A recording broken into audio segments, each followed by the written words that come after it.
Pabor si House Speaker Bogie D na itigil na ang investigasyon ng Kamara sa anomalya mga flood control projects. Wala na raw kasing tiwala mga Pilipino sa Kamara. Nasa frontline na balitang yan si Manan Enriquez. Galing mismo kay House Speaker Bogie D, dapat na raw itigil ng House Infrastructure Committee o Infracom ang investigasyon nito sa mga maanumalyang proyekto kontra baha at iba pang infrastructure project. May trust issue na raw kasi ang mga Pilipino sa kanila.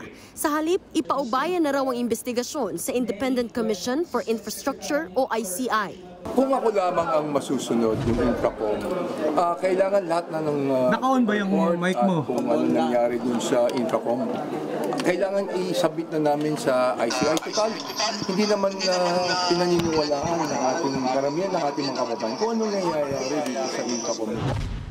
Hindi naman sinagot ni D kung may pagdinig pang gagawin ang Infracom. Pero handa naman daw sumunod sa utos ni Speaker D ang co-chairman ng komite na si Congressman Terry Ridon. Makikipag-usap daw ang panel sa House Speaker para sa susunod nilang gagawin. Sa gitna naman ng panawagan na lifestyle check sa mga kongresista, pabor si Speaker D na isapubliko ang kanyang Statement of Assets, Liabilities and Net Worth o SALN. Dapat din daw ito gawin ng lahat ng miyembro ng Kamara at iba pang kawani ng gobyerno.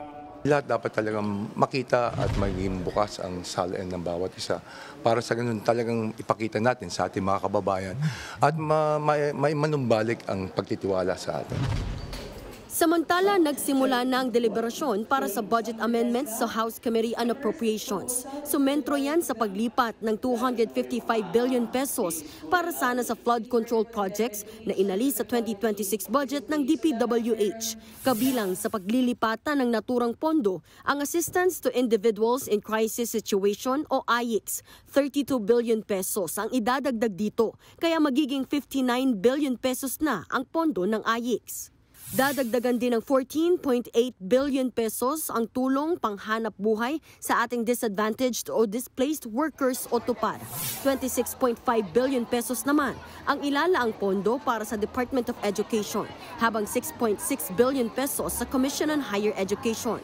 Nakatanggap din ng dagdag pondo ang Department of Health. 26.7 billion pesos ang ilalaan para sa medical assistance to indigent and financially incapacitated patients program.